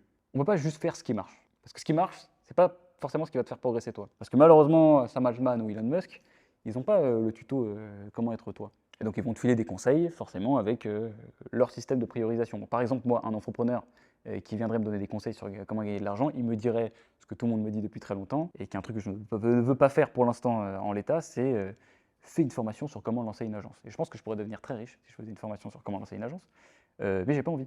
Ça ne veut pas dire que c'est une mauvaise idée, et ça a aussi le potentiel de très mal vieillir, ce que je suis en train de vous dire, mais pour l'instant, j'ai pas trouvé la bonne façon de me le représenter. Et j'ai surtout l'impression que ce serait un peu là aujourd'hui de l'argent facile, et ce que tu échanges, pour reprendre un peu la notion du contrat, l'astérisque dans l'argent facile, c'est que tu prends l'argent, mais tu perds ton âme. Et c'est un des facteurs avec lesquels je choisis de juger les contrats que je signe. Ça veut dire que si tu adhères à ce genre de mouvement que je suis en train de te décrire, eh bien, tu ne peux pas sous-traiter ta prise de décision parce que ça revient en fait à sous-traiter ta vie et donc à essayer de vivre la vie d'un autre et ça marche pas trop. La plupart des conseils qu'on va te donner, ils vont très souvent traiter plus les symptômes que le mal sous-jacent, le mal qui a généré les symptômes. Donc on va par exemple t'expliquer comment écrire un bon pacte d'associés pour au cas où vous vous séparez, et tous les cas soient anticipés et que vous soyez sûr d'avoir un truc hyper solide. Ça souvent c'est un conseil qui est donné par quelqu'un qui a eu des gros problèmes d'associés. Donc il va te dire, il va regarder le symptôme, il va dire ah putain j'ai eu des problèmes parce que mon pacte d'associés était nul à chier, alors que le problème à la base c'est peut-être que il savait pas choisir un associé, il a choisi un mauvais associé. Et donc il faut être capable de en fait apprendre sur le mal, résoudre le mal, prendre le médicament et pas juste mettre le petit pansement par-dessus. Et pour moi c'est une invitation à ça. C'est une invitation à découvrir quelle est la source des choses. Donc demander plusieurs fois. En fait quand tu demandes plusieurs fois pourquoi sur les trucs, même dans une activité entrepreneurial, quand tu as une problématique business, donc je sais pas, tu n'arrives pas à vendre assez de clients, quand tu demandes plusieurs fois pourquoi sur les choses, tu en arrives assez souvent à un déficit d'une qualité humaine chez quelqu'un ou dans une équipe. Donc peut-être que tu n'as pas assez de leads pour ton business et tu te rends compte quand tu demandes pourquoi il n'y a pas assez de leads. Ah, parce qu'il n'y avait pas eu assez de leads la première semaine du mois. Pourquoi il n'y a pas eu assez de leads la première semaine du mois? Bon, parce que les prospecteurs, ils ont eu peur de décrocher leur téléphone. Alors c'est peut-être un peu caricatural ce que je vous explique, mais en gros, tu en reviens à un déficit de courage. Et ça va me faire une petite transition aussi vers un des principes qui va venir derrière. Mais tout est explicable par un déficit de compétences humaines. Et c'est ça, pour moi, je trouve la principale idée derrière tout ce que j'essaie de vous présenter aujourd'hui. Et ça peut sembler très bullshit à la base, mais en fait, non, je trouve que c'est une façon de voir les problèmes, et ça parle beaucoup plus souvent aux gens qui ont fait du sport, aux gens qui ont commencé à faire la pratique intense d'un sport, et qui savent que toute la discipline qu'ils ont développée dans leur sport, ou alors le fait d'apprendre à résister à la douleur et à tolérer de la souffrance, c'est des choses qui sont directement traduites dans leur business. Ils ne sont pas capables d'expliquer pourquoi, ils ne sont pas devenus meilleurs en vente, ils n'ont pas appris des meilleurs scripts, ils ne sont pas devenus des meilleurs CEO, juste ils ont travaillé une nouvelle qualité chez eux qui leur a permis de se scaler eux-mêmes et donc de scaler leur boîte. Voilà, vous avez compris la théorie. Pour recouper sur traiter le mal, pas les symptômes, c'est aussi pour ça que la plupart des contenus pour les débutants, ça va être des vidéos en mode top 10 ou top 7 astuces, etc. Et tout. Parce qu'en fait, ça, c'est des contenus checklist. Les contenus checklist, ça ne plaît qu'aux débutants. Quand je vous dis que ça ne marche que pour les autres, c'est parce que, en fait, ça ne marche que pour les autres. Et je pense qu'il y a une raison OK pour copier quelqu'un, c'est pour se lancer. C'est-à-dire pour diminuer la friction à l'action. Et c'est, je pense, la principale raison pour laquelle on ne peut pas condamner tant que ça le dropshipping en particulier. C'est parce que ça a permis à plein de personnes de découvrir comment gagner de l'argent. Et il y a plein de personnes qui ont commencé par faire du dropshipping et qui ont compris après derrière, bon bah, ça ne satisfait pas ma quête de sens, et qui sont partis monter des boîtes beaucoup plus importantes. Et j'ai des milliers d'exemples. Donc on ne peut pas catégoriser moralement ce genre de business comme mauvais. Il y a en fait des très bonnes raisons de copier. Et donc si ça ne marche que pour les autres, ça veut dire qu'il faut trouver ce qui marche pour soi. Et donc pour ça, la réponse, elle est souvent aux mêmes endroits. Et c'est pour ça qu'on finit souvent par consommer des œuvres un peu plus fondamentales, enfin qu'on traversait les époques, genre qu'on va lire de la philo, de la littérature et tout, et en tirer des apprentissages super. C'est parce que en fait, les trucs les plus solides sont les trucs qui ont traversé les époques. Et ça, c'est un nom, hein, ça s'appelle la loi de Lindy. La loi de Lindy, c'est que plus une chose est là depuis longtemps, plus elle a de chances d'être vraie. Eh bien, l'entrepreneur, il est très Lindy aware, pour faire l'enculé d'américain. Et toutes ces idées-là mènent souvent à la même conclusion, c'est que il faut avoir un biais pour la simplicité, de manière générale. C'est souvent, ça s'appelle le rasoir d'Occam d'ailleurs. Enfin, l'explication la plus simple à un phénomène est celle qui a souvent le plus de chances d'être vraie. J'ai vraiment l'impression que toutes les boîtes qui fonctionnent sont un peu un spin-off de principes qui ont fonctionné depuis des années. Et donc c'est pour ça que c'est beaucoup plus intéressant de ne pas traiter la hype, donc ce qui en gros sont l'équivalent des symptômes que je vous décrivais avant, et traiter le mal. Donc, en gros, apprendre le fondamental. Qu'est-ce qui donne lieu à de la croissance? Quelles sont les valeurs fondamentales? Bon, ben, client t'achète parce que tu es utile, et en fait, derrière, l'IA, mes couilles, etc., tous les buzzwords du moment ne sont que des traductions du même principe fondamental que tu as plus intérêt à comprendre et à bien intégrer. Et ça sera beaucoup plus utile pour toi sur le long terme pour construire un truc qui a de la valeur que de te laisser avoir par l'opportunisme. Principe numéro 7. Construire son courage. Alors on va y venir enfin à cette notion. Je trouve que la barrière numéro 1 à la maîtrise de soi, très importante pour entreprendre, c'est le courage. Je m'explique. Le courage, ça veut dire braver le danger. En fait, cette qualité-là, parmi les autres, elle a selon moi une utilité qui est un peu unique parce qu'en fait, elle est permissive. C'est-à-dire qu'elle permet les autres. Par exemple, c'est très compliqué d'être loyal si t'es pas courageux. Parce que la loyauté, c'est quoi? C'est assimilons-le à la fidélité. Mais donc, disons, tu es dans une discussion où il y a quelqu'un qui parle mal de ton meilleur pote ou de ta meuf ou de quelqu'un de ta famille. Et bien là, le test de ta loyauté, c'est est-ce que tu es capable de le corriger? Est-ce que tu es capable de ne pas tomber dans la discussion négative qui va s'en suivre? Et là, si tu n'as pas de courage, tu ne peux pas être loyal. Même chose, j'ai pas l'impression que tu puisses te mettre dans une relation avec quelqu'un si tu n'es pas courageux, parce que ça implique de se montrer soi-même. Enfin bref, le courage, il est quand même fondateur de plein de trucs. Et sur le long terme, je trouve ça très rare d'avoir des gens qui sont très entreprenants et lâches. Donc ça veut dire que mettre un terme à la lâcheté est un truc assez utile. Ce qui est génial avec le courage, c'est que, encore une fois, je l'ai lu sur internet, je suis désolé, je ne pourrais pas le créditer, mais c'est une des seules qualités qu'on ne peut pas fake. Si tu fais semblant d'avoir du courage dans des situations qui nécessitent du courage, et ben en fait, tu as été courageux. C'est de constater parfois sa lâcheté dans des situations du quotidien, dans plein de trucs, et parfois d'avoir fait preuve une fois de courage qui te permet de te rendre compte que putain, ça débloque pas mal de trucs. Donc c'est un truc qui doit se travailler.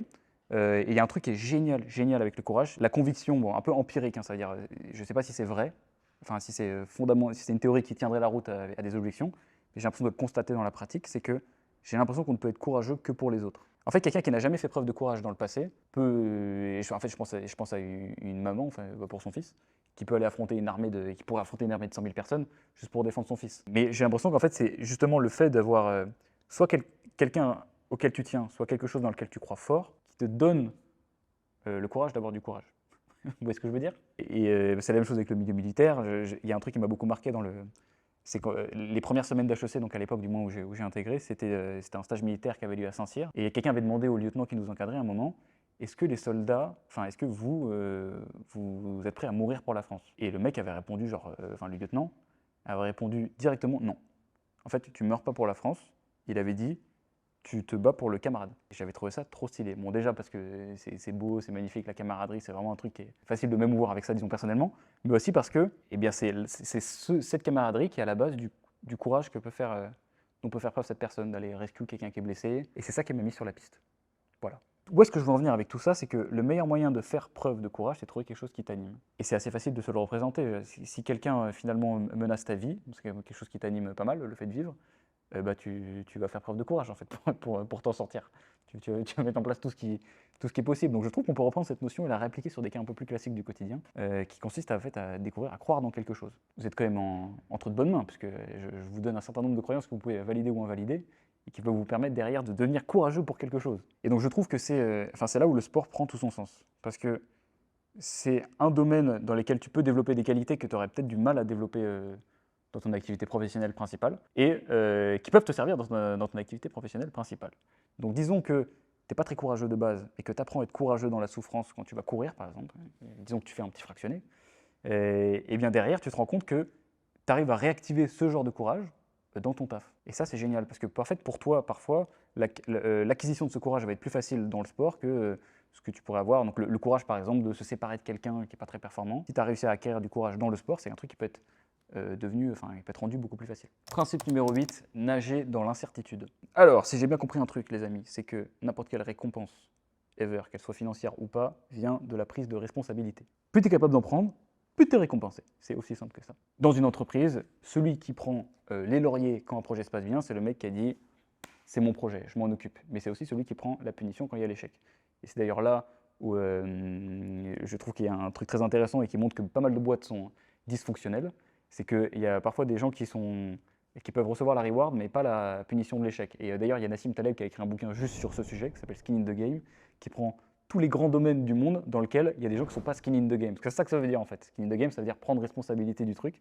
La prise de responsabilité est selon moi l'antidote à l'incertitude, à l'évolution dans l'incertitude. Parce que souvent, la raison pour laquelle une personne va décliner de la responsabilité, c'est parce qu'elle voit des éléments qui ne sont pas en son contrôle, et qui peuvent mettre à mal ce projet, par exemple, qu'elle voulait mettre en place. Donc tu vas par exemple refuser de prendre en charge l'organisation d'une soirée en extérieur parce qu'il peut pleuvoir. Personne ne peut contrôler le temps, quoi. Genre, en fait, la personne qui va prendre la responsabilité de ce projet, elle aura le même problème que toi. Donc c'est pas une raison pour ne pas prendre une responsabilité, le fait qu'il y ait de l'incertitude. L'incertitude, c'est pas une invitation à refuser le risque. Pour moi, c'est une invitation à parier sur les bonnes cotes. Je peux vous faire la petite explication. Je ne sais pas si vous voyez comment fonctionne un pari sportif, la cote d'un pari sportif.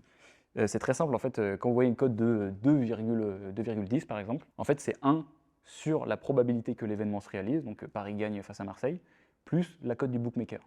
Et donc, on peut se poser la question de, est-ce que c'est possible de gagner de l'argent avec des paris sportifs? Est-ce qu'il y a vraiment un métier qui existe de parieur pro? Et donc ce métier-là, quand tu comprends les maths, tu comprends que ça n'est possible que si la personne qui parie est capable de mieux prévoir la cote que le bookmaker. Donc le bookmaker, il va te dire, bon, je te donne une cote à 2, l'équivalent de 50% de chance de gagner. Toi, tu estimes qu'en vérité, l'équipe, elle a 60% de chance de gagner. Et donc tu as une cote qui est très intéressante, parce que c'est une cote un peu plus risquée, qui est associée à 50%.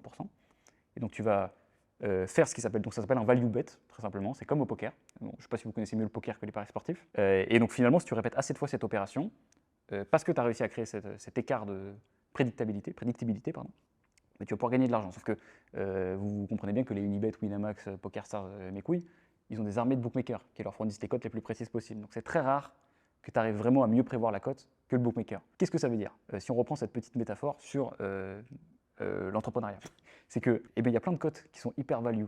Il y a plein de trucs qui sont estimés très risqués pour plein de gens et qui en fait le sont beaucoup moins que ça. Notamment en fait l'acte entrepreneurial tout court, le fait de monter une boîte.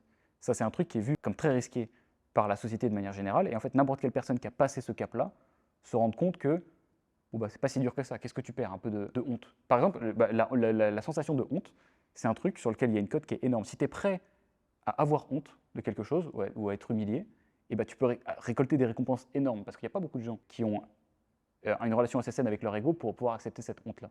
Alors je ne dis pas que je suis capable de le faire, mais je pense que le courage, par exemple, t'aide à le faire, ce truc-là. C'est pas parce qu'il y a de l'incertitude que tu ne peux pas avancer. Donc dans les startups, je vous parlais un petit peu du ticket de loterie. En fait, un entrepreneur pour un VC, c'est un ticket de loterie. Et le VC, en fait, il est dans la position où il fait plein de petits bets sur des startups qui ont très peu de chances de se passer, Et c'est pour ça qu'il va chercher tout le temps des fondateurs de startups qui ont soit déjà monté une boîte, etc. C'est parce qu'il veut maximiser sa cote, que ça se passe bien. Il veut sans rien savoir, souvent tu comprends rien au business. Hein, quand c'est des startups, ça ne gagne pas d'argent, il n'y a pas d'équipe, il n'y a rien, il n'y a pas de marché, etc. Donc tu dois en fait te fier à ce que tu peux trouver. Souvent, tu vas prendre le plus de trucs qui te rassurent. Donc, bon, le fondateur, il a fait HEC. S'il a déjà fait une boîte, c'est lourd. Est-ce qu'il n'est pas trop con? Est-ce qu'il a compris son marché, etc. Tu vas utiliser des trucs qui sont en fait des compétences très humaines, finalement, chez les gens. Tu vas juger les personnes. Et en fait, ce qui est stylé avec le VC, qui n'est pas l'avantage de l'entrepreneur, c'est que le VC, il en a plein des tickets comme ça. Et l'entrepreneur, il a qu'un seul shot. Et une aventure entrepreneuriale, c'est quoi? C'est entre 5 et 10 ans. Je sais pas, disons que tu as 50 ans de vie entrepreneuriale, ce qui est énorme. Bon, bah, tu peux jouer 5 fois. Bon, bah, t'es pas sûr de réussir. Hein. Même sur l'acte entrepreneurial startup qui est hyper risqué, c'est pas une chance sur 10 de réussir. C'est beaucoup plus. Donc, ce qui est stylé avec ce mouvement un peu anthropique d'entrepreneuriat, c'est que tu vas pouvoir ajuster ton niveau de risque et le mettre à un endroit qui est intéressant. Et en fait, c'est une invitation à mesurer le risque.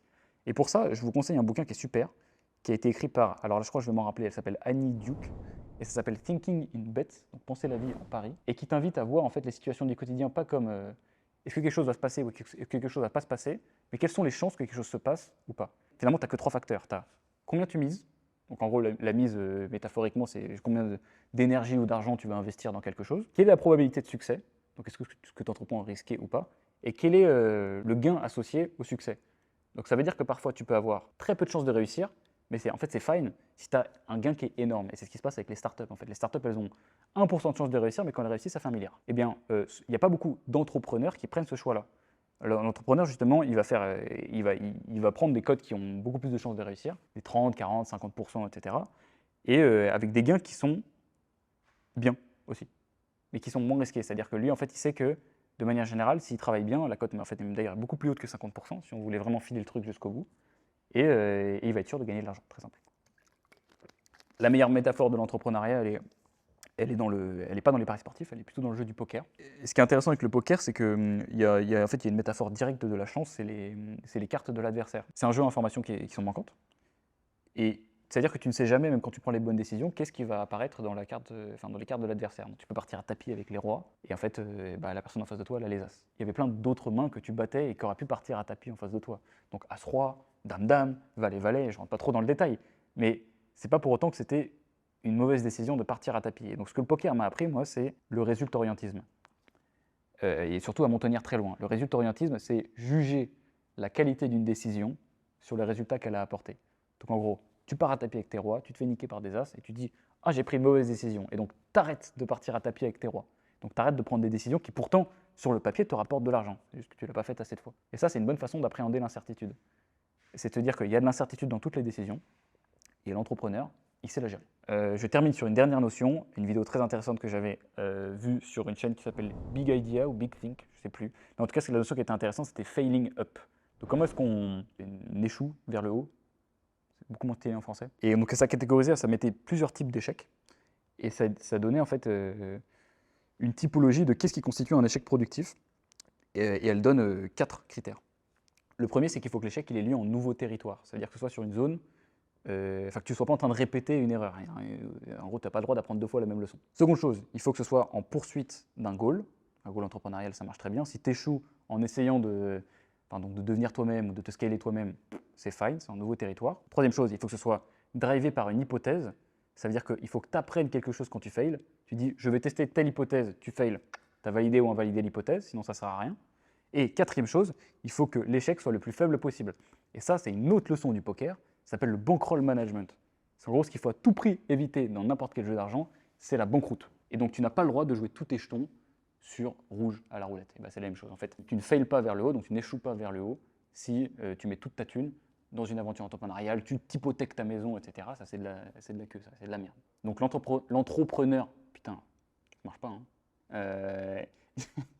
Il accepte le risque, mais il ne fait pas n'importe quoi. Principe numéro 9, devenir adulte. En fait, j'ai trouvé tellement de parallèles entre le fait de vivre une aventure entrepreneuriale épanouissante et le fait de devenir un adulte. Je vais m'expliquer après sur ce que je veux dire par devenir un adulte. Il y a tellement de vieux qui sont des enfants. Le fait d'être un adulte ne vient pas juste avec les années, on va en parler juste après quand je vais faire la définition, mais je trouve qu'aujourd'hui, dans cette époque entrepreneuriale que nous vivons, il y a moins d'épreuves d'adulteté, entre guillemets, c'est-à-dire qu'ils font sanctionner le fait que tu es un adulte.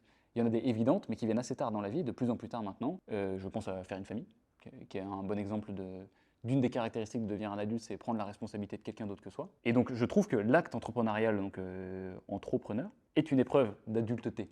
Ce mot n'existe pas. Et vous avez compris ce que je veux dire. Et ce qui est en fait étrange, c'est que les facteurs de réussite entrepreneuriale sont assez corrélés, ils sont même d'ailleurs similaires, à ce que ça veut dire de devenir un adulte. Donc ça veut dire quoi être un adulte? J'aurais peut-être dû commencer par ça. Pour la première chose, c'est de ne plus refuser les responsabilités. Donc en gros, arrêter d'être une victime, je vous en avais déjà parlé. C'est d'accepter qu'il n'y a personne qui va venir te sauver, il faut que tu te prennes en main. Et c'est une invitation en fait à être un professionnel. Ça veut dire que tu fais les choses même quand tu n'as pas envie de les faire. Pour moi, c'est la première chose, c'est être un adulte, c'est pas faire des caprices, quoi, simplement. Seconde chose, c'est contrôler ses pulsions et ses émotions. Alors, on est aussi dans la notion du caprice. Je pense toujours par opposition, du coup, à un enfant qui passe devant un manège, qui pleure parce qu'il veut y aller. Un adulte, il fait pas ça. Donc, en gros, ça veut dire quoi? Ça veut dire que tu es capable de contrôler tes pulsions immédiates. Vous filez un petit peu cette métaphore-là, vous comprenez pourquoi certaines personnes, 35-40 ans, sont encore des enfants. Numéro 3, prioriser quelqu'un d'autre que soi-même, ça je vous l'avais déjà dit. Ça, c'est par opposition au fait qu'un enfant, il croit que le monde il tourne autour de lui. Voilà, un adulte, il accepte que le monde ne tourne pas autour de lui. C'est même d'ailleurs lui qui va tourner autour du monde des autres. Et je trouve que c'est une très belle valeur. Et c'est pour ça aussi que quand on parle du milieu militaire, alors je vous parle du milieu militaire comme si je le connaissais. Hein. J'ai beau avoir grandi à Versailles, j'ai aucune personne militaire dans ma famille. Mais j'ai ma seule exposition, c'était ces 5 jours à Côte-Quidan. Et j'ai l'impression que le fait d'évoluer dans ce milieu militaire fait devenir les gens adultes plus vite parce qu'ils apprennent la camaraderie, donc le fait de se sacrifier pour le copain, ce qui est pour moi la définition de prioriser quelqu'un d'autre que soi-même. Et je trouve que c'est un truc très utile dans l'entrepreneuriat. Enfin, dans l'entrepreneuriat. Quatrième chose, ne plus être naïf. Donc un adulte naïf, ça marche pas. Tu peux pas être un adulte et croire que le Père Noël, il existe. C'est la même chose. Donc en gros, ça veut dire quoi, ne plus être naïf? C'est dire la vérité aux autres et à soi-même. Et numéro 5, c'est faire les choses pour elle-même. Donc en gros, pour moi, c'est l'intégrité. C'est l'appel à l'intégrité, à développer son système de valeurs. Pas acheter une Ferrari pour impressionner les autres. Pas éclater des bouteilles en boîte pour choper des meufs. Ça, c'est des trucs d'enfants, c'est des comportements infantiles. Voilà. Et donc, ce qui est très difficile, en fait, en parallèle à tout ça, c'est qu'il faut être un adulte et ne jamais perdre un peu l'âme d'enfant rêveur qui te donne envie d'entreprendre. En fait, l'âme d'enfant rêveur, si vraiment on voulait faire la métaphore jusqu'au bout, enfin la comparaison plutôt, ça serait cette force obscure du début, c'est-à-dire un peu la pulsion, l'émotion, etc., le truc qui te donne envie de te lancer, mais qui est une invitation à devenir un adulte. Tu ne restes pas un enfant toute ta vie. Et comme l'entrepreneuriat, whatever, vous l'appelez comme vous voulez, c'est une quête personnelle, eh bien tu vas passer par cette étape-là et ça va donner lieu à une nouvelle phase de ton business. Enfin, j'ai l'impression. Principe numéro 10, le plus important d'entre tous, apprendre à célébrer. Et ce sera le dernier de ce manifeste, les amis. La définition de célébrer, c'est l'action d'accomplir solennellement. Ok, merci Théo. Ça veut dire quoi solennellement?